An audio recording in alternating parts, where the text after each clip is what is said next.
Vamos a dar la bienvenida a todos los presentes, pero también tengo la obligación de dar la bienvenida a todos los que nos están siguiendo vía la plataforma Zoom. Bueno, hoy acabamos el curso académico y, como es norma, pues salimos de las ciencias veterinarias y en este caso pues hemos invitado a una persona muy destacada del ámbito de las ciencias sociales. Como es catedrático de Historia del Derecho y de las instituciones de la Facultad de Ciencias Jurídicas y Sociales de la Universidad de Castilla-La Mancha, me ha parecido oportuno que nuestro rector, nuestro magnífico rector, Julián Garde, que es rector de la misma universidad, pues que le haga una presentación, porque realmente pues don Feliciano Barrios Pintado tiene un excelente currículum vitae. Entonces vamos a dar la palabra al doctor Garde. Bien, pues muy buenas tardes. Muchas gracias, presidente, por darme esta oportunidad que para mí es un auténtico honor. Presentar entre los académicos de esta Academia Nacional de Ciencias Veterinarias al profesor Feliciano Barrios. Feliciano Barrios, el profesor Barrios, es doctor en Derecho por la Universidad Complutense de Madrid, catedrático de Historia del Derecho y de las Instituciones de la Universidad de Castilla-La Mancha, decano, hoy honorario de la Facultad de Ciencias Jurídicas y Sociales de la Universidad de Castilla-La Mancha, director y colegial de honor del mayor Diego de Covarrubias de la Universidad Complutense de Madrid. Fue elegido académico de número en la Real Academia de la Historia el 13 de abril de 2007 y tomó posesión el 8 de marzo de 2009 de la medalla número 5. Desde 2013 hasta la fecha es secretario académico de esta institución. Fue Premio Nacional de Historia de España, correspondiente a 2016 por su obra La gobernación de la monarquía de España, consejos, juntas y secretarios de la Administración de Corte.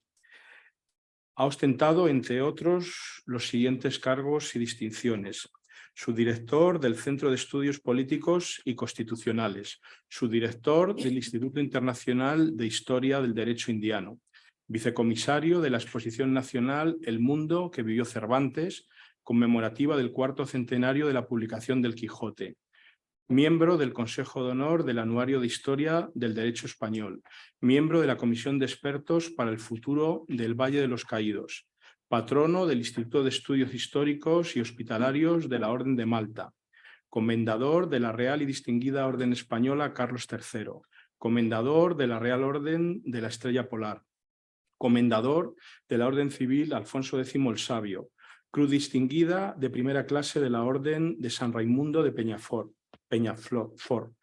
venera de la Orden Mexicana del Águila Azteca, académico correspondiente de la Real Academia de Jurisprudencia y Legislación, académico correspondiente de la Real Academia Sevillana de Buenas Letras, académico correspondiente de la Academia Nacional de la Historia de Argentina, académico correspondiente de la Academia Chilena de la Historia y además es cronista de la Villa de Madrid. Además posee una extensa obra científica y, como ha comentado el presidente de nuestra academia, es profesor universitario, jurista, historiador de Derecho y escritor.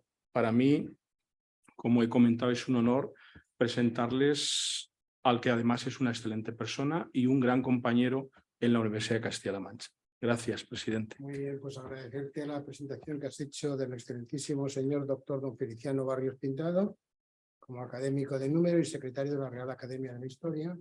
Y a continuación pues le doy la palabra para que nos deleite sobre ese tema tan importante que es las Reales Academias del Instituto de España. Pues, muchísimas gracias. Gracias a la Real Academia de Ciencias Veterinarias de España. Luego me referiré a este de España, porque tiene mucho detrás, por invitarme a pronunciar la lección de clausura de su curso. Yo pensé, como le he dicho a algunos de sus compañeros, a algunos de nuestros compañeros, porque todos los académicos de las Reales Academias somos miembros de una corporación que se constituye en una verdadera familia, pues a vosotros pensé hablaros de los albéitares de la Casa Real que ejercían su oficio en las caballerizas del rey y de la reina. Pero luego pensé en una frase que decía mucho mi madre, y decía que no se debe hablar de pan a los panaderos. Y yo creo que era bastante acertado. Entonces me cambié y me decidí, con la anuencia de vuestro presidente, a hablaros de las Reales Academias del Instituto de España, en la que espero pronto veros integrados como miembros de pleno derecho, que es lo que creo que merecéis. Y también quiero dar las gracias a mi rector por su cariñosa presentación. Mi rector, que no era mi amigo y ya es mi amigo, porque cuando él llegó al rectorado, pues prácticamente no nos conocíamos. Yo, cuando hablé con él, le dije, he sido colaborador de todos tus colegas y predecesores y a todos he servido y ayudado y todos son grandes amigos míos. Espero que tú seas también amigo mío y sobre todo que estoy a tu disposición. Y así creo que lo hemos hecho. Desde entonces tenemos una relación estupenda porque yo no he querido nunca ser rector. Encuentro que es heroico el ser rector y ser de Castilla-La Mancha ya no tiene auténticamente parangón.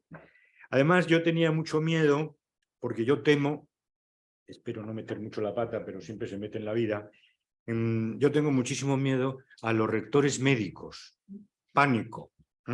Y entonces me dijeron, nuestro rector es veterinario. Y dije, a ver si es lo mismo o parecido. Pero no, resulta que la medicina animal no es como la medicina humana y tenemos un rector estupendo y vosotros como compañeros suyos os aseguro que podéis estar muy orgulloso porque es un gran gobernante de una universidad. Así que muchísimas gracias, Julián. Y voy a empezar a hablar del Instituto de España y de las Reales Academias que los constituyen y me referiré especialmente a alguna. El Instituto de España fue creado en 1937 y se regula en la actualidad por un Real Decreto de 17 de septiembre de 2010 que regula la institución y nos da el elenco de las academias que pertenecen al mismo. La española, la de la historia, Bellas Artes de San Fernando, Ciencias Exactas, Físicas y Naturales, la Nacional de Medicina de España, Jurisprudencia y Legislación de España, la Nacional de Farmacia, la de Ingeniería y, como última incorporación, la de Ciencias Económicas y Financieras. De todas ellas, solo esta última tiene su sede fuera de Madrid, pues radica en Barcelona. Las tres primeras fueron creadas en el siglo XVIII y las cuatro siguientes lo serían en el XIX. La de farmacia en el XX y las dos últimas en el XXI. Su incorporación me refiero, la de ingeniería y la de ciencias económicas y financieras. Las 9 academias están asentadas en la Villa de Madrid y, aun teniendo el carácter de nacionales, son instituciones muy vinculadas a la villa. Son instituciones muy madrileñas. Aquí, en Madrid, residen la mayor parte de sus académicos. Antes era obligatorio el que fueran madrileños. Y en un paseo por las calles de Madrid nos encontraremos con los edificios que las acogen, contándose algunos de estos edificios como entre los más bellos del patrimonio arquitectónico de la ciudad. Citaré aquí el Palacio Goyeneche, en la calle de Alcalá, que es la sede de la Academia de Bellas Artes de San Fernando, quizá la mejor sede, a mi parecer, de todas las academias, y su salón de actos pues es verdaderamente espectacular. También, para mi gusto, magnífico, el elegante edificio que fue en su día el Real Colegio de Boticarios, en la calle de la Farmacia, como no puede ser de otra manera, que hoy aloja a la Real Academia Nacional de Farmacia. A mí es un edificio fernandino que me encanta. Y la nuestra, la de la historia, es el Casón del Nuevo Rezado, en la calle de León, que es la sede de la Academia, junto con el Palacio de Molins. Esta sede de la Academia de la historia, el Palacio del Nuevo Rezado, pues tiene una larga historia. Fue un edificio que en su día pertenecía a los monjes del monasterio del Escorial, a los jerónimos. Estos jerónimos tenían uno de los mejores y más suculentos negocios de la monarquía, porque tenían la exclusiva de la venta de los libros de rezo. Entonces, como eran tan ricos, pues se pudieron construir un gran edificio, y construyeron el edificio que es Academia de la Historia, el Casón del Nuevo Rezado, que fue el primer edificio ignífugo que se hizo en España, y uno de los primeros edificios ignífugos que se hicieron en Europa. Ignífugo porque como se alojaba dentro mucho papel y los incendios eran tan frecuentes en Madrid, se temía siempre que hubiera incendios. Están todos ustedes invitados a visitarlo, y mi rector y nuestro director pues lo han visitado en ocasiones, con reuniones que hemos tenido. Son todo bóvedas. El edificio de la Academia Española, muy aparente, porque además supone un gran paisaje urbano junto a los Jerónimos y el Museo del Prado, es un edificio moderno que fue hecho para la Academia Española, que antes estaba en otro lugar que ahora ocupa la Real Academia de Ciencias Exactas, Físicas y Naturales, que es un edificio que había alojado en su tiempo, el Real Estanco del Aguardiente. El Estanco del Aguardiente era un estanco que producía muchísimo dinero a la Hacienda Regia y que necesitaba de unas grandes oficinas.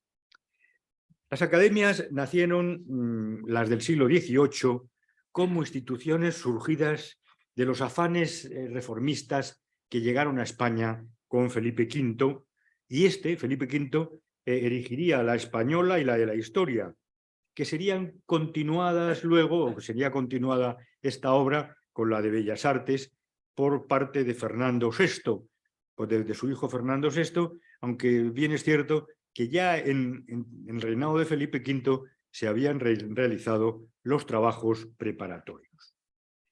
El gran desarrollo que alcanzarían estas instituciones en el siglo de las luces es fruto de los afanes ilustrados, que efectivamente estos afanes ilustrados iban a iluminar la centuria, especialmente en su segunda mitad, impregnando de espíritu todos los logros que en el avance de la nación se fueron produciendo. La idea de la institución, el resto de las academias, surgirían en los siglos XIX y XX y aún en el siglo XXI, como veremos. La idea de la institución académica es europea y forma parte de su cultura. Y estas academias surgieron siempre al amparo de los soberanos de los distintos estados. Corporaciones que llevan este nombre y que poseen su espíritu han surgido en un momento determinado y además en gran número, con gran pluralidad. Y este amparo de los soberanos no solamente era la protección, a la que luego me referiré, sino también el amparo económico que muchas veces surgía del propio bolsillo privado del monarca o del príncipe que las hubiera creado. Y si el acta de nacimiento de muchas de ellas se remonta al siglo XVII, tenemos academias del XVII, será el siglo XVIII y el XIX el periodo de su gran auge científico y de su mayor presencia, continuando su influencia ya como espacios de debate y desarrollo científico en el siglo XX y hasta el presente. ¿Cómo nacen las academias? Su surgimiento se va a verificar por dos vías que en España responderán a dos momentos históricos distintos. Así, en una primera etapa, las academias nacen como fruto de la iniciativa civil, un grupo de eruditos con intereses comunes que se reúnen para debatir sobre cuestiones que les interesan a todos ellos y relacionadas con el avance científico o, en el caso de la historia, pues con un mejor conocimiento del pasado. Tienen además estos hombres ilustrados el afán de compartir su conocimiento y recibir el conocimiento de sus colegas de las cortes extranjeras. Creer que España fue una isla en el siglo XVIII es un gran error. Si para mí, como secretario de la Academia, que tengo las actas en mi despacho y que tengo toda la documentación de la Academia a mi disposición, pues veo la gran comunicación postal, incluso el intercambio de nombramientos entre las academias españolas, la Historia, la Española y San Fernando, con academias que podemos llamar hermanas del resto de Europa. O sea, que alejémonos por completo de una isla que no tiene comunicación con el exterior, porque eso también forma parte de una cierta leyenda negra. ¿Cómo nace una academia? Pues le pondré el ejemplo de la Real Academia de la Historia, aunque algo parecido se pueda decir de la Academia Española. La de San Fernando tiene sus peculiaridades. Y para ello vamos a viajar a los años 30 del siglo XVIII, a ese Madrid de Felipe V todavía. Y a una tertulia de eruditos que se reunían en casa de un abogado de los Reales Consejos, persona muy conocida, llamado Julián Hermosilla, y estos eruditos que se reunían en su casa pretendían en sus reuniones hablar de historia e indagar sobre nuestro pasado. Comenzaron con gran ambición a llamarse Academia Universal, pues sus intereses se extendían más allá del mero conocimiento histórico. De cualquier modo, iban a durar muy poco las reuniones en casa del letrado Hermosilla, por dos cuestiones que no menores, además, que hacían aconsejable su traslado. De una parte, los académicos no querían estar en permanente deuda con el abogado Hermosilla de estar en su casa, allí alojados. Pero por otra parte, y más importante aún, es que los eruditos que allí se reunían no querían dar apariencia de clandestinidad, lo cual podía dar a las reuniones un peligroso color de conjura política. Estamos en un momento en que la intriga palatina es, digamos, el alma de la propia política de la monarquía, y tener a unos cuantos eruditos conocidos en la corte que se reúnen en una casa a ver de qué hablan y a ver si hablan del poder. Y entonces uno de los asistentes, un personaje absolutamente de novela, don Ildefonso Verdugo de Castilla, que era el conde de Torropalma y señor de Gor, un señorío, quien andando el tiempo iba a ser director de la Academia solamente un año, entre junio de 1740 y julio de 1741, propone el traslado de la tertulia a la recién creada Real Biblioteca. Este fue un momento importantísimo, porque unos señores que se reunían en una casa particular se van a la Real Biblioteca. Para conseguir este acertado alojamiento, pues fue decisiva la intervención del confesor del monarca, el padre Guillermo Clerc. Conseguida esta influencia del confesor a través del bibliotecario don Blas Antonio Nasarre. Esta intervención del confesor era fundamental porque el confesor, que no formaba parte de la capilla real, como mucha gente cree, sino que estaba fuera de su organigrama, era una persona vinculada personalmente al rey de forma exclusiva, pues era quien aconsejaba al monarca permanentemente en materias de patronato. Entonces, el contar con su ayuda pues resultaría fundamental. Así, con su nueva sede, aunque fuera provisional, se había conseguido tanto la aconsejable visibilidad, alejando cualquier sombra de conjura, como vincularse a un espacio regio, lo cual iba a dar pronto unos generosos frutos. La primera reunión en la Casa del Tesoro tuvo lugar el 14 de mayo de 1736. Hoy no existe la Casa del Tesoro porque José Napoleón, durante su corto reinado, entre otras cosas, lo que hizo fue la llamada Plaza de Oriente. Y entonces todo ese ala de la Casa del Tesoro pues desapareció.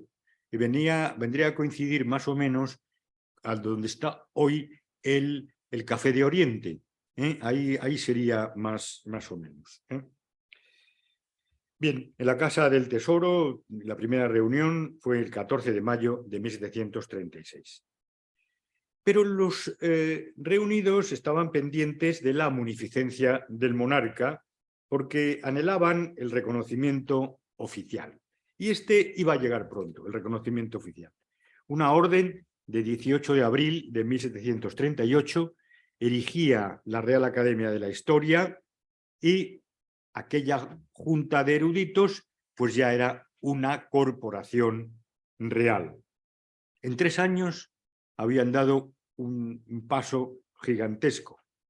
Una real cédula, esta vez de 17 de junio del mismo año, venía a confirmar los estatutos de la Academia, a la vez que disponía que se observasen a los académicos los honores que gozaban los criados de la Real Casa, con todos los privilegios, gracias, prerrogativas, inmunidades y exenciones que gozan los que se hallan en actual servicio, dice el Real Decreto.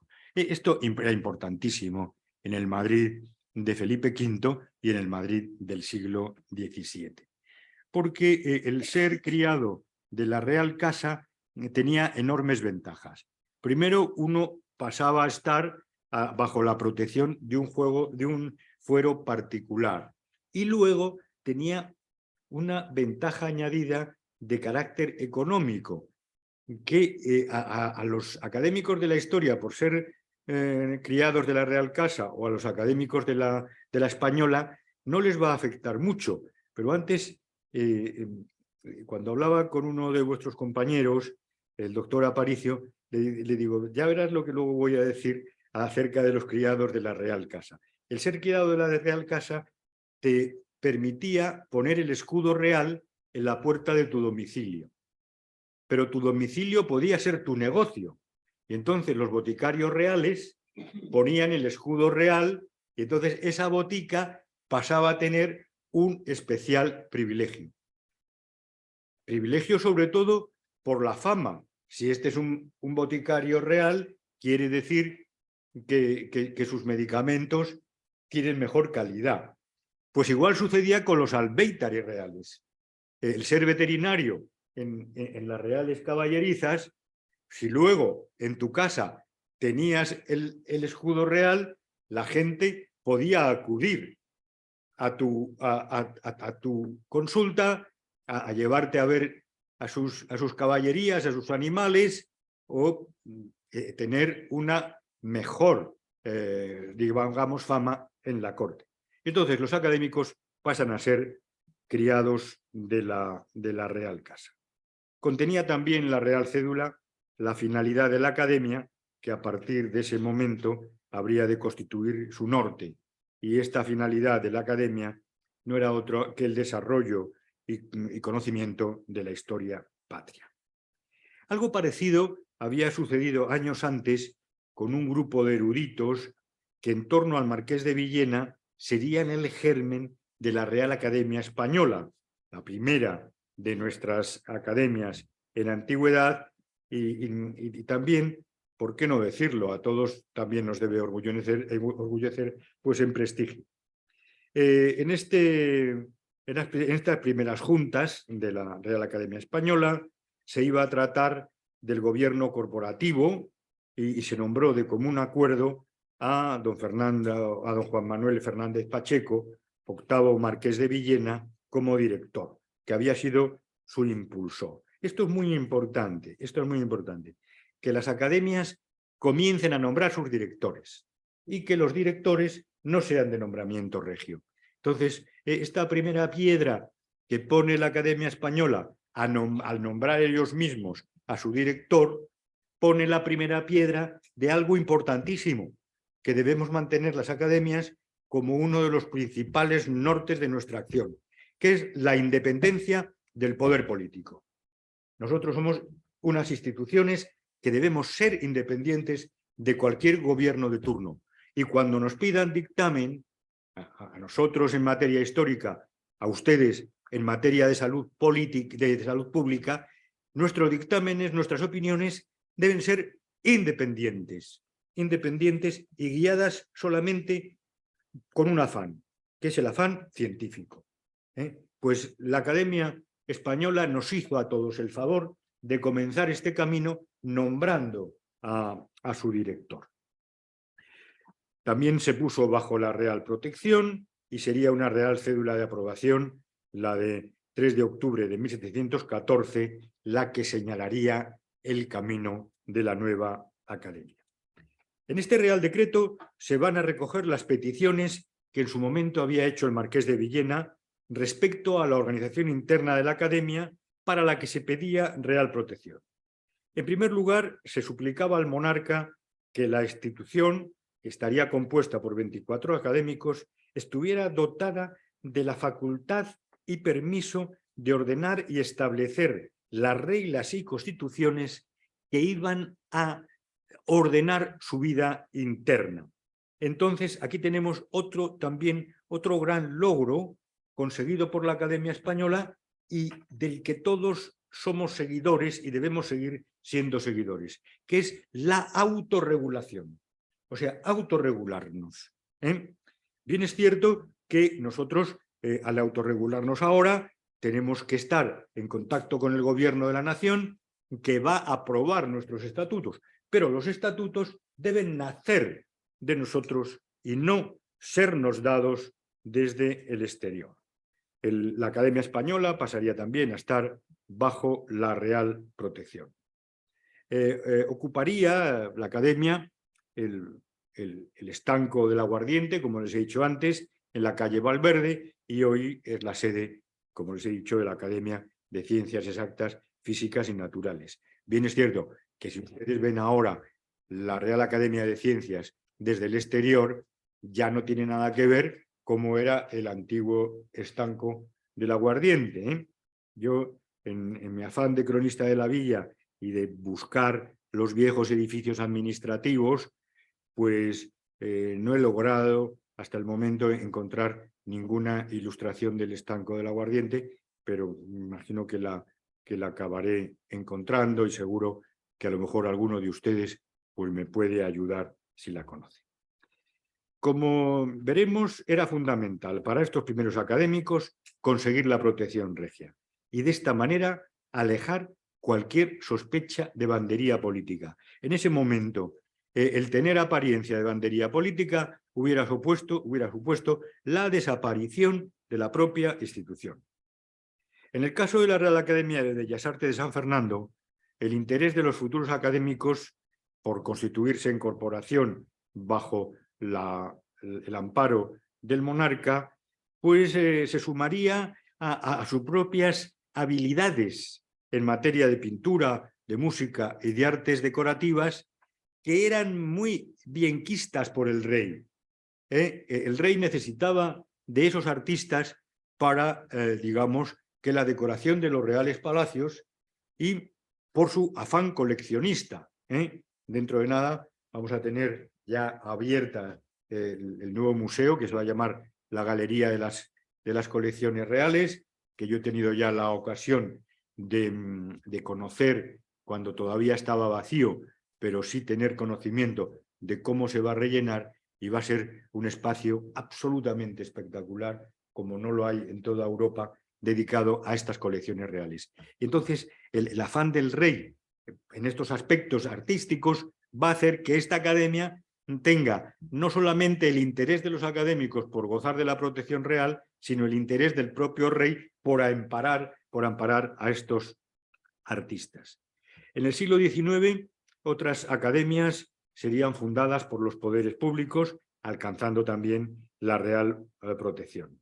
Este origen gubernativo, fundado sobre la idea del fomento de las ciencias y las letras, supone una gran novedad sobre las reales academias anteriores, que habían nacido de la sociedad civil y del propio interés de un grupo de eruditos. Aquí no, aquí es el poder político quien las va a hacer nacer. Así, la Real Academia de Ciencias Exactas, Físicas y Naturales se va a crear en el reinado de Isabel II por un Real Decreto del 25 de febrero de 1847, a instancias del entonces ministro de Comercio, Instrucción y Obras Públicas, don Mariano Roca de Togores y Carrasco, marqués de Molins. En estas primeras fundaciones, naturalmente, hay que ponerlas en marcha. Y entonces, el nacimiento de la academia pues lleva consigo que algunas de las medallas vayan ocupadas por nombramientos que procedan del poder político. Pero ese peligro que se pudo configurar como instituciones ya gubernativas para siempre se va a conjurar muy rápido, porque rápidamente esos primeros van a empezar a nombrar a los siguientes y ya no va a haber intervención del poder político en el nombramiento de los académicos. Es algo de lo que también debemos huir enormemente. Los académicos deben ser elegidos por los académicos y sin intervención de otra instancia. En el mismo reinado, Isabel II, un Real Decreto de 30 de septiembre de 1857 vendría a crear la Real Academia de Ciencias Morales y Políticas, que hoy ocupa pues, la Torre de los Lujanes en la Plaza de la Villa. La Real Academia Nacional de Medicina, tan vinculada a ustedes, puesto que ha tenido asientos reservados a los veterinarios, que los tiene hasta la actualidad, tiene un antecedente en una tertulia médico-matritense que se venía reuniendo en la corte desde 1733, y que pasaría a denominarse academia en 1734. Recibió estatutos en 1738 y estuvo activa durante el siglo XVIII, pero esta academia desaparecería en el XIX para ser erigida de nuevo en 1861. Pero como institución nueva, una nueva configuración, y pasaría a denominarse Real Academia Nacional de Medicina. Refiriéndonos ya al campo de las leyes, la Villa de Madrid tenía una larga y fecunda tradición de academias que bajo distintas denominaciones tuvieron como instituto el estudio y práctica del derecho, mas todas ellas extinguidas y fusionadas en una nueva, que sería la Real Academia de Jurisprudencia y Legislación en la forma que hoy la conocemos y con carácter de corporación nacional, abandonando ya para siempre el dictado de matritense. Esto sería en 1882. Al igual que sucede con el derecho, la farmacia madrileña, también muy vinculada a ustedes, disfruta de una larga historia corporativa que arranca con una aprobación de 1589 de la Corporación de Boticarios, que bajo la forma de congregación y colegio, bajo el patrocinio de San Lucas y Nuestra Señora de la Purificación, está en el origen del que luego sería el Colegio de Boticarios, creado por una Real Pragmática de 21 de agosto de 1737. Aquí vemos de nuevo la acción de fomento de la ciencia en todos los aspectos por parte de la Casa de Borbón y en concreto del rey Felipe V. De fecunda historia, este Real Colegio, me refiero sobre todo a la Real Farmacopea, sería el antecedente inmediato de la Academia Nacional de Farmacia creada por el gobierno de la Segunda República el 6 de enero de 1932. En esto fue fundamental la existencia de un farmacéutico poderosísimo durante la Segunda República, que fue el doctor Giral. Entonces el doctor Giral, que tuvo una influencia enorme, inspiró la creación de la nueva de la nueva academia. Él era catedrático, si no me equivoco, de Química de la Facultad de Farmacia de la Complutense. Bien. Disuelta la de Farmacia, como las demás academias, todas fueron disueltas en 1936, en septiembre del 36, por un decreto del Ministerio de Instrucción Pública republicano, fue restablecida el 28 de mayo de 1939 y una orden ministerial de 27 de julio del mismo año le daría el título de Real en atención a sus orígenes. Bueno, lo que había sucedido en septiembre del 36 es que se acordó disolver todas las academias y crear una academia al estilo de la Unión Soviética, que realmente no llegó a funcionar, y se hizo un decreto declarando extintas a todas ellas, pero el decreto que las declaraba extintas hacía relación de todas y cada una, y a quien redactó el decreto se le olvidó meter la Real Academia de Jurisprudencia y Legislación. O sea que la única que no fue disuelta fue la de Jurisprudencia. Todas las demás fueron disueltas. Bien, la Real Academia de Ingeniería fue creada por un Real Decreto de 29 de abril de 1994 y se aprobaban también sus estatutos y más tarde pues pasaría a ser academia integrada en el Instituto de España. Como continuadora de una rica tradición comercial y financiera, que tuvo secularmente como escenario la ciudad de Barcelona, va a nacer la Real Academia de Ciencias Económicas y Financieras, que encuentra su origen en una sociedad académica de investigación económica que se crea en mayo de 1940, luego va pasando por sucesivas, innovaciones en materia regulatoria, como el decreto de 7 de diciembre de 1979 que aprobaba sus estatutos, conseguido el alto patronazgo de Su Majestad el Rey, se integraría ya en el Instituto de España, pero en el siglo XXI. He mencionado en muchas ocasiones el patronato real ejercido por la corona sobre las reales academias. Vayamos al asunto. ¿Qué es esto del patronato real?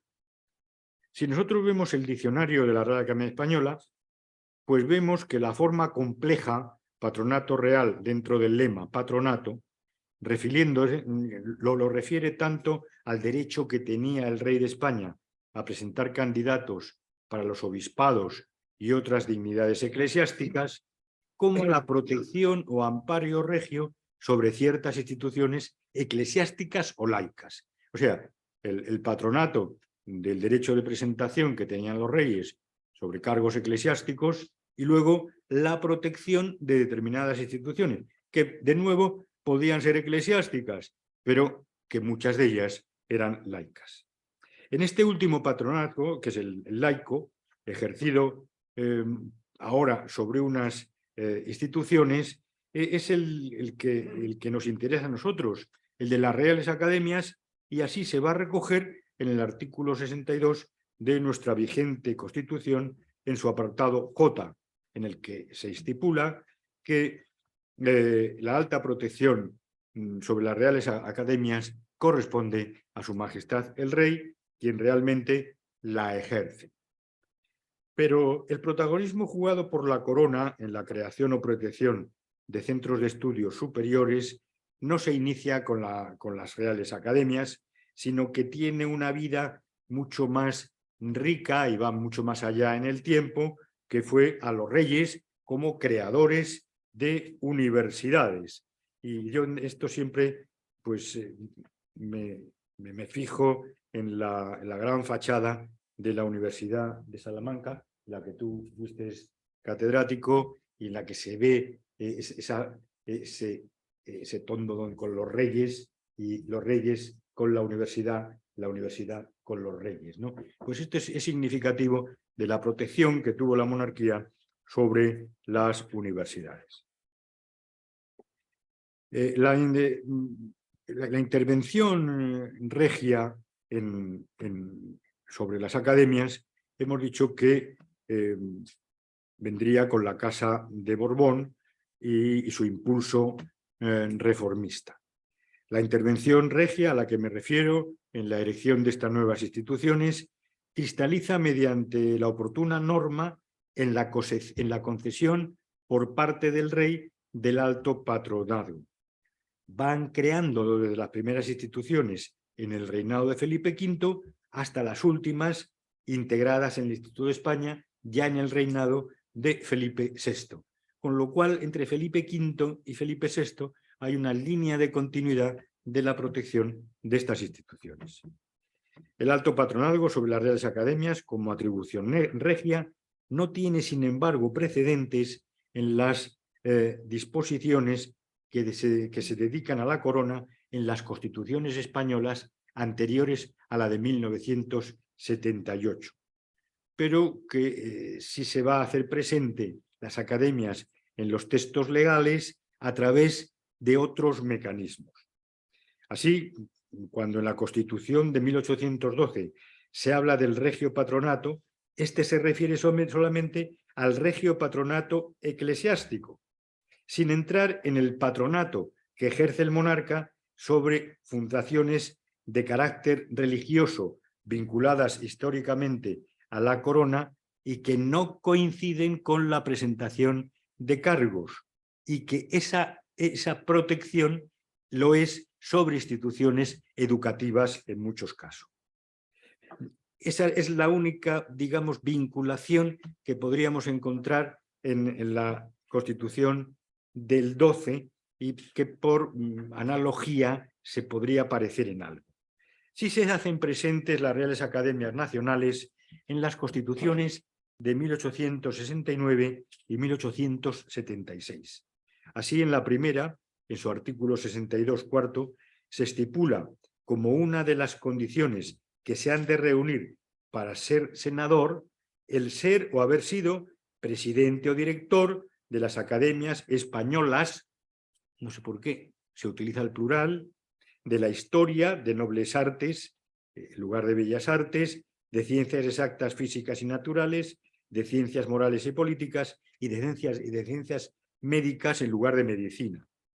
Y nos encontramos que este plural de Academia Española lo veremos también en la Constitución de 1876, donde también se estipula como para ser senador por nombramiento regio o por elección de las corporaciones estatales, pues el haber pertenecido, bueno, el ser director o presidente de una de las Reales Academias españolas de nuevo, de la historia, de bellas artes, de San Fernando, de ciencias morales y políticas y de medicina. Aquí ya no se utiliza ciencias médicas, sino que se utiliza medicina y se utiliza también bellas artes de San Fernando. Se va a repetir en el mismo artículo, en el epígrafo 10º, cuando se dice que a los académicos de número de las corporaciones incluidas en la condición anterior o que los académicos de número son susceptibles también de ser senadores. Estas 10 academias integran, independientemente del momento de su origen o creación, y que todos tienen ya esta protección regia, estas 10 academias integran el Instituto de España, que fue creado en virtud de dos decretos, no era momento de reales, el de 8 de diciembre de 1937 y el de 1 de enero de 1938, recibiendo sus estatutos el 8 de abril de 1947. Se crea este instituto pues a imitación del Instituto de Francia. ¿Y qué es lo que pretendía el gobierno de Franco con la creación de este Instituto de España? Pues controlar y tutelar. O sea, lo que quería era controlar a las academias, que fueron bastante díscolas dentro de lo que era posible en aquel momento durante toda la época de Franco. En la actualidad, el instituto se regula en el Real Decreto de 17 de septiembre de 2010. Voy a hacer un inciso, porque eso es importante, es muy interesante conocer el comportamiento de las academias durante todo el régimen de Franco. Cómo se resistieron, unas con mayor valentía, otras con menos, pero en todas hubo afanes de independencia que son enormemente loables. Lo que ocurre es que, claro, hay que estar en el momento, pero yo que tengo en mi despacho las actas, alguna vez voy a los momentos claves y veo cómo fueron las discusiones y cómo llegaban las órdenes directas del Pardo y a ver qué se hacía. Nosotros tenemos un caso verdaderamente único. Me imagino que en esta corporación, como en la mía, como en la tuya, no se ingresa si no se lee el discurso de entrada. O no, si no hay discurso, no hay toma de posesión. Bien, pues la Academia de la Historia eligió académico al general Quindelán. Y entonces llegó una orden directa del Pardo a través del subsecretario de que se le diera posesión, pero que bajo ningún concepto leyera el discurso.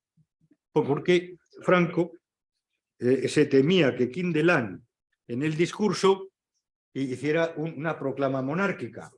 Y dijo, pues lo mejor que entre, pero que no lea el discurso. No puedo entrar aquí en lo que sucedió en las interioridades, pero el ser secretario es magnífico, porque tengo el oficio del subsecretario delante de mí. Nosotros tenemos, todas las academias tenemos que cuidar a los subsecretarios como nada, porque son los que nos dan casi todo, y nos pueden negar también todo. Bien, 8 eran las academias que integraban el Instituto de España al promulgarse el citado Real Decreto, pero en virtud de lo previsto en su artículo 1.3, se han incorporado a él en plenitud las Reales Academias de Ingeniería y de Ciencias Económicas y Financieras, siendo esta última, como ya he dicho, la única que no estaba radicada en Madrid. Todas ellas tienen ámbito nacional y ellas integran nuestro Instituto de España. Contiene el decreto de 2010 algo enormemente muy interesante, en su artículo primero, en el apartado tercero, que resulta de importancia suma para esta Real Academia de Ciencias Veterinarias. Pues dice así: el Gobierno, a propuesta del Ministro de Educación y previo informe del Instituto de España y de las academias que lo integran, podrá acordar la integración en el Instituto de otras academias de ámbito nacional, valorando su trayectoria y la calidad y excelencia de sus miembros y actividades. Esto es muy importante como vía de acceso al Instituto de España, que yo no creo que debe ser el Templo de Salomón, y dentro del Templo de Salomón el altar reservado solamente a los levitas, sino que aquellas instituciones que lo merezcan deban entrar, sin que esto sirva para que sea un coladero, sino las instituciones que lo merezcan.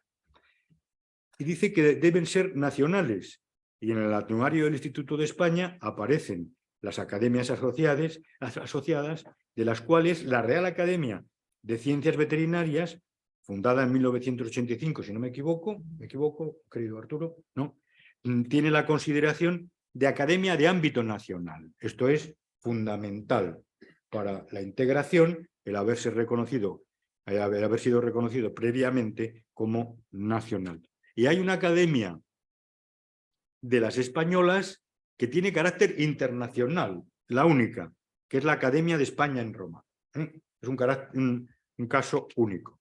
No voy a entrar en los objetivos ni en las funciones del instituto que están en el Real Decreto, porque voy un poco atrasado de tiempo.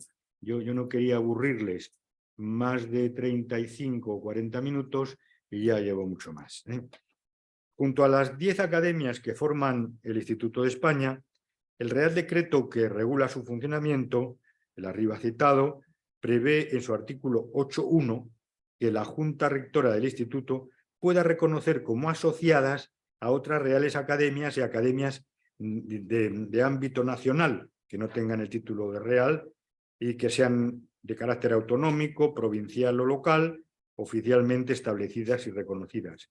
Nosotros ahora en Castilla-La Mancha acabamos de crear una, gracias, entre otras cosas, a la generosidad de nuestro rector, pues que nos ha dado amparo.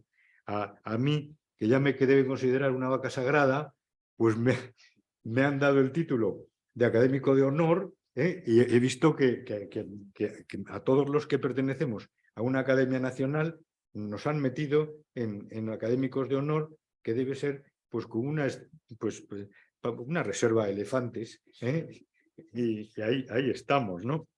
Pero yo he hecho todo lo que he podido con esa academia, entre otras cosas, he inspirado su escudo, que ha quedado muy, muy bonito, porque es el búho de Minerva que acoge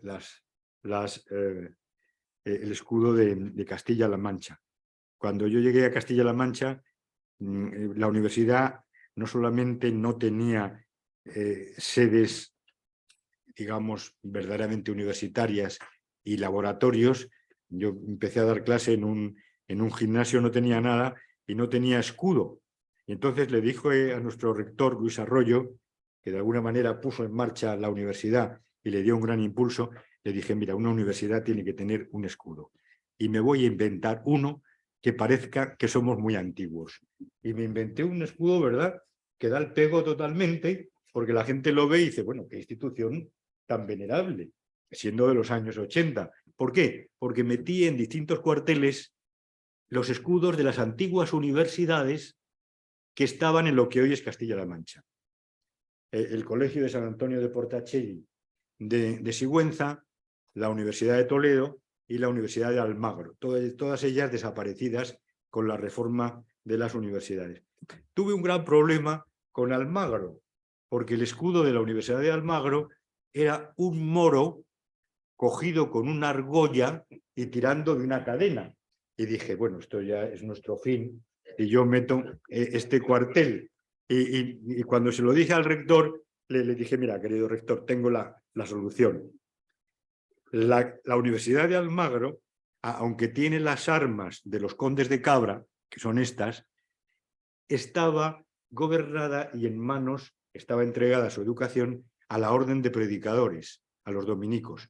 Pongamos el escudo de los dominicos porque también estaba en su sello, aparte de las armas del conde de Cabra. Y entonces, en el correspondiente cuartel está la cruz dominica, que es blanca y negra además, con tantos jeribeques, que resulta muy, muy aparente. Bien.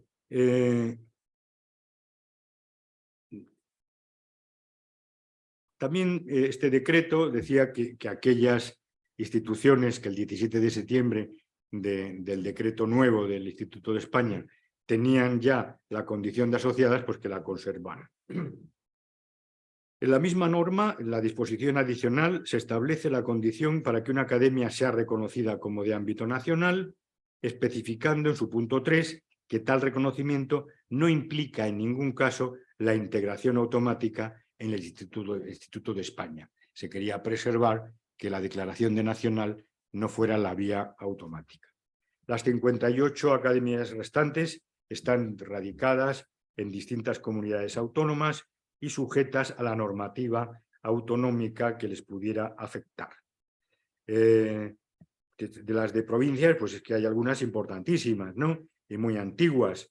La de Buenas Letras de Sevilla, fundada nada más y nada menos que en 1751. La Aragonesa de Bellas Artes de San Luis, fundada en 1792. La de Buenas Letras de Barcelona, aún más antigua, 1729. La de San Carlos, de 1786. O sea que, como vemos, estas academias que no son nacionales y que no están integradas, algunas de ellas tienen una gran trayectoria. Bien, pues he terminado porque ya no me quiero alargar más, pero no quiero terminar, sino porque les he dicho antes que cuando he mencionado esta academia, le he dicho, se llama Real Academia de Ciencias Veterinarias de España. Si ustedes van a la Real Academia de Jurisprudencia y Legislación, se llama Real Academia de Jurisprudencia y Legislación de España. Si ustedes van a la calle de la Farmacia, aunque no sé si está afuera el nombre, pero sí dentro, pues Academia Nacional de Farmacia. Y se preguntarán ustedes, ¿y por qué ninguna se llama Real Academia Española de Farmacia, Real Academia Española de Jurisprudencia, Real Academia Española de Veterinaria, para no confundirse con las autonómicas? Pues porque la Real Academia Española tiene el privilegio por Fernando VI de llamarse solo y exclusivamente ella española. Entonces, todas las demás academias no podemos poner bajo ningún concepto en ninguno de nuestros documentos y desde luego no en el nombre el dictado de española, sino de España.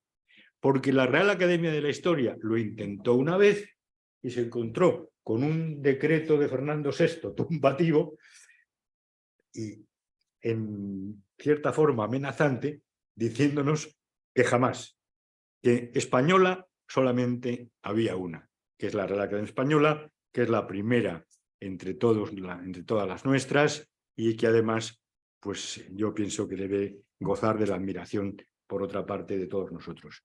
Muchas gracias y he terminado.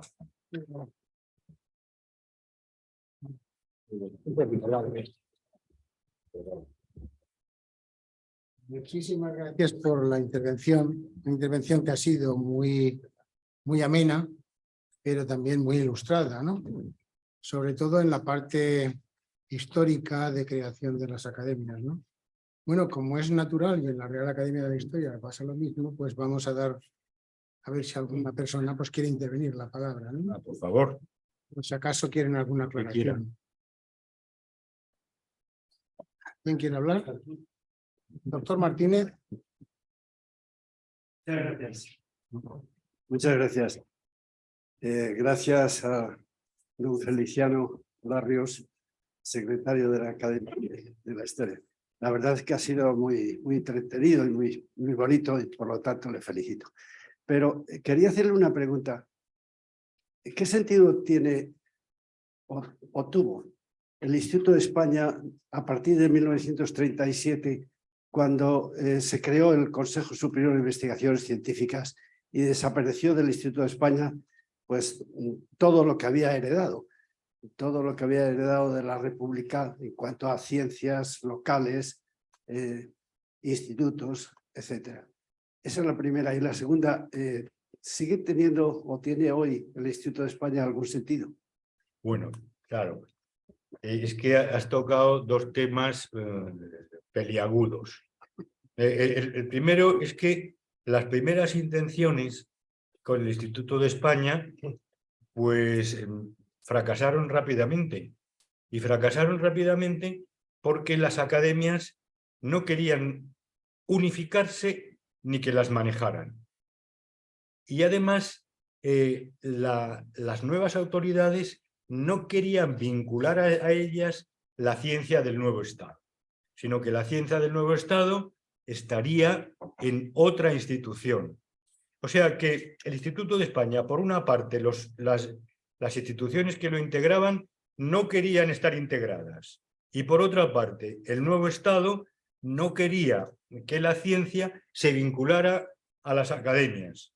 Entre otras cosas, porque estaba ya en la cabeza de Alvareda, que era catedrático de la Facultad de Farmacia, si no me equivoco, catedrático de dafología. Pues Alvareda ya tenía en la cabeza lo que quería. Alvareda no quería para nada a las academias. Lo que quería era manejar desde una nueva institución, porque las academias tenían mucha historia, los académicos tenían ya mucho bagaje y además él sabía que no se iban a dejar manejar. Entonces, manejar al duque de Alba, que era nuestro presidente, llevaba sus trámites. Y si se enfrentó a Franco, no se iba a enfrentar a Alvareda. Fuera. Y luego, ¿qué sentido tiene hoy el Instituto de España? Pues yo creo que tiene un sentido. Que tiene un sentido siempre y cuando se sepa lo que es el Instituto de España y hasta dónde llega. Si el Instituto de España trata de coordinar hasta donde quieren las academias coordinarse, yo creo que tiene mucho futuro. si el Instituto de España trata de unificar, no tiene ninguno, porque las academias no se van a dejar unificar y no se van a dejar gobernar, porque esa vieja idea que nace con la Academia Española en 1714 de la autorregulación está tan impregnada dentro de las propias instituciones que no la van a ceder bajo ningún concepto. La autorregulación es fundamental, porque si no te autorregulas, te regulan. Además, tú y yo nos sentamos juntos en las reuniones de secretarios. Sí, muchísimas gracias. Y lo último es muy importante, lo que acaba de decirnos. El momento actual es una tendencia a unificar. Se crea un gabinete de prensa, se crean una serie de elementos, por ejemplo, cómo enfrentar la contabilidad o las contabilidades de las academias de forma común en el Instituto de España de cara al Tribunal de Cuentas, Sí, pero etcétera. Es decir, todos esos elementos... Vamos a ver a dónde llega eso. Ya, pero todos esos elementos lo que disfrazan es esa idea de regir las academias del Instituto de España. Por eso se lo preguntaba y me alegro muchísimo de oír su contestación. Sí. Muchas gracias. Doctor Ordóñez. Muchas gracias, señor presidente. Pues, en primer lugar, felicitarle por la disertación que nos ha ofrecido. Y además que muchas cosas que yo no sabía. Yo tenía apuntado aquí con qué objetivo se creó el Instituto de España, pero creo que ya me lo ha aclarado. Se ha aclarado aquí en esta discusión. Pero yo quería preguntar una cosa. ¿Las actividades de las academias han cambiado de la etapa preconstitucional a la etapa democrática? Yo creo que no. ¿O había antes una... No, yo creo que no. Las academias han sido bastante independientes y cada una, dentro de su propio estilo, pues siguió trabajando bien, lo cual no quiere decir que fue una época complicada y que no todos somos héroes. Pero yo tengo muy buena impresión de lo que sucedió en aquellos tiempos. Lo que pasa es que el Instituto de España nació muy lastrado desde el punto de vista político, porque quien lo inspira es el ministro Sáenz Rodríguez. Y el ministro Sáenz Rodríguez cae inmediatamente en desgracia con Franco. Tan en desgracia que se tiene que marchar. Que se tiene que marchar. Mi maestro es el profesor José Antonio Escudero, académico de la historia, director que fue de la presidente, porque las academias del 19 tienen presidentes y las del 18 directores. Él fue presidente de la Real Academia de Jurisprudencia y Legislación y presidente del Instituto de España cuando le tocó su turno, ¿no? Pues entonces mi maestro, siendo yo ayudante, organizaba unos coloquios sobre Inquisición, porque él es especialista en Inquisición, es una de sus especialidades, y bueno, pues muchos de ustedes son catedráticos, con lo cual pues saben que los ayudantes, cuando somos ayudantes, hacemos de todo, entre otras cosas de taxistas. Y claro, entonces, pues, si mi maestro me decía, hay que ir a buscar, o vamos a buscar a Sáenz Rodríguez, quien iba a buscar a Sáenz Rodríguez era yo. Yo quería, con el permiso del presidente, quería hacerte una pregunta. En primer lugar, por supuesto, mi más efusiva y cordial enhorabuena. Y en segundo lugar, en relación con la parte en la que te has referido al patronazgo de los reyes como creadores y fundadores de universidades, era frecuente, la pregunta es, ¿era frecuente que los reyes por ejemplo, del siglo XIII, XIV, extendieran el reino a base de creación o quisieran asentar, digamos, sus reales, en definitiva, a base de la creación de algunas universidades? Porque concretamente en el caso de la Universidad de Salamanca, fundada en 1218 por un rey de León, que era Alfonso IX. Alfonso IX. Hay algunos que todavía no entienden por qué, habiendo existido una... Bueno, la de Palencia era Sí, Castilla, sí. pero la de Salamanca, algunos no entienden todavía por qué un rey de León, simplemente por congraciarse, supongo, sin que hubiera estudios salmantinos previos como la de Palencia, crea una universidad con sede en Salamanca y no en otro lugar. Bueno, pues es muy sencillo. Hasta 1561 no se fija la corte en Madrid. Hasta 1561 la corte fue siempre trashumante y los reyes no tenían conciencia de capitalidad de ninguna de sus ciudades. O sea que para ellos cualquiera de las ciudades de sus reinos, si era de realengo, no si era de señorío. Si era de señorío ya era completamente distinto. Pero si era de realengo, todas sus ciudades eran de sus ciudades. Entonces podía instalar una universidad o cualquier institución en cualquier lugar. Porque que el sello regio estuviera en Valladolid, eso fue después. Pero fue después, pero no significaba que Valladolid fuera la corte. Podía ser la corte, podía estar el rey en Valladolid. El fijar el sello regio en Valladolid era sencillamente porque allí estaba el tribunal de la Real Chancillería, como el otro sello regio estaba en Granada y se dividía por el Tajo, la corona de Castilla. Y entonces, para no andar moviendo los papeles constantemente ni el sello regio, pues se dejó allí. Pero no, Alfonso IX creó en Salamanca porque era una ciudad del Reino de León y era una ciudad que él quería beneficiar. ¿Pudo haber beneficiado a Zamora? Le hubiera encantado, pero no lo fue.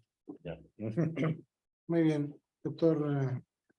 Sí, en primer lugar quería felicitarle a nuestro conferenciante por su magnífica conferencia y como se ha establecido una pequeña hermandad de secretarios, como secretario quiero preguntarle lo siguiente. El otro día que estuvimos en la inauguración del curso de las academias con su majestad el rey Felipe VI, unos académicos me comentaron que nosotros teníamos una medalla muy bonita y que era magnífica y tal, pero no se ajustaba a las normas de las otras academias. Te lo acabo de decir. ¿Me podría comentar este tema? Claro, es que esta medalla, que es una medalla muy digna y muy bonita, no se ajusta al modelo de Isabel II. Entonces, el modelo de Isabel II, los de psicología, que son muy listos, ya se lo han adoptado. Entonces, hay un troquel que es muy sencillo. Simplemente en el centro, en el óvalo central, poner la V con el áspid, y ya está. O sea, pero lo de alrededor, digamos, el soporte, tiene que ajustarse al decreto de Isabel II, que estableció no solamente la medalla, sino estableció nuestro uniforme. Entonces nosotros los académicos tenemos un uniforme de color pasa. Color pasa es en las pasas. Es el marrón que tienen las uvas pasas, bordado en verde y oro.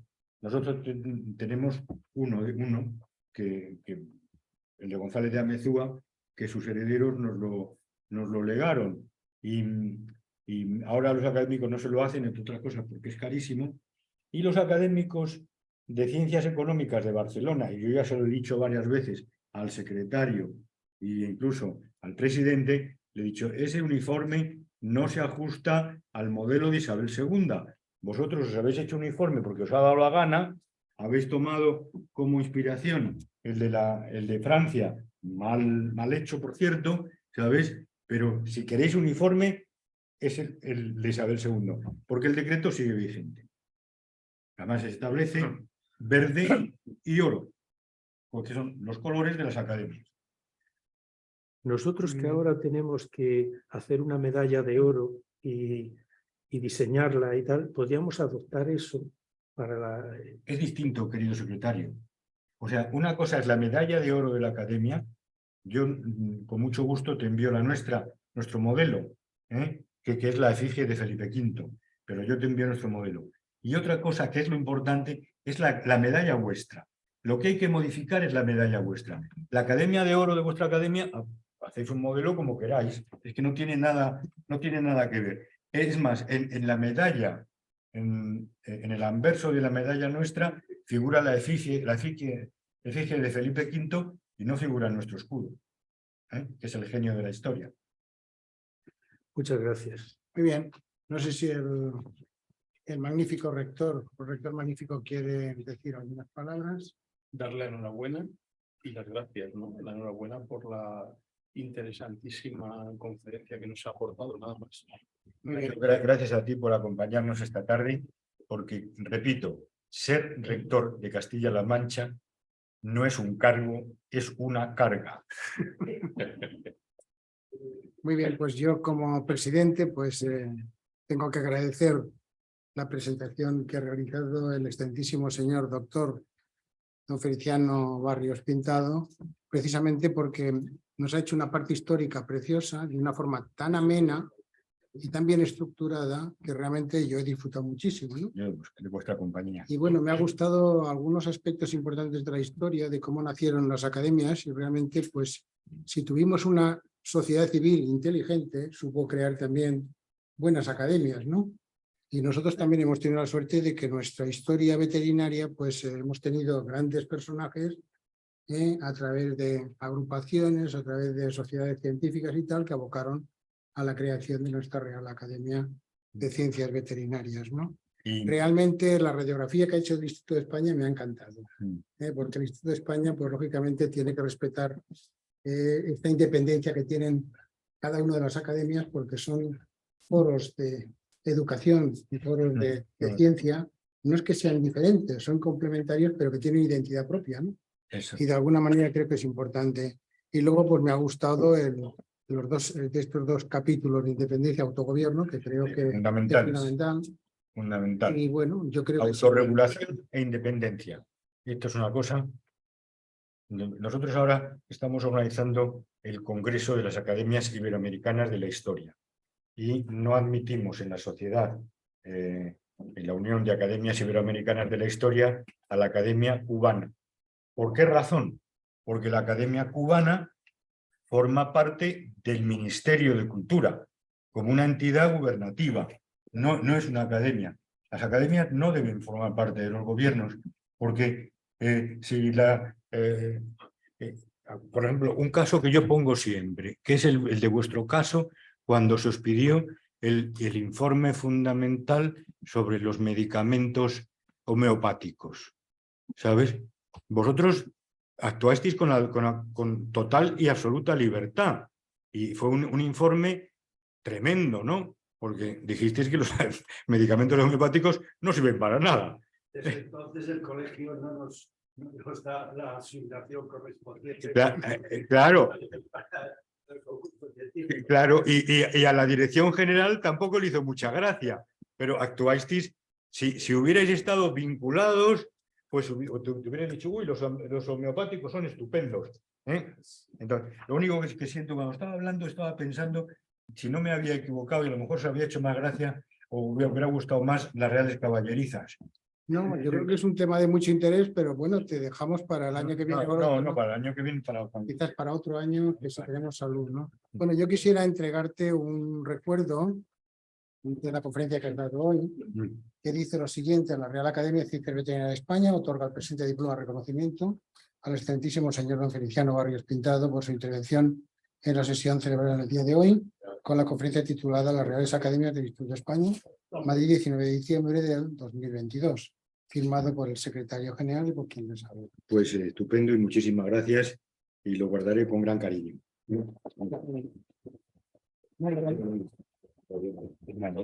Entonces, vamos a levantar la sesión y bueno, me quería despediros de vosotros, felicitaros el año y despediros hasta el año que viene, que el año que viene pues tenemos que iniciar el curso, tenemos que entregar los premios, etcétera, y espero pues que estas vacaciones pues descansen en la debida forma, ¿no? Y que tengan todos pues una entrada del año feliz, y con salud, lo más importante. 4, 5, 4.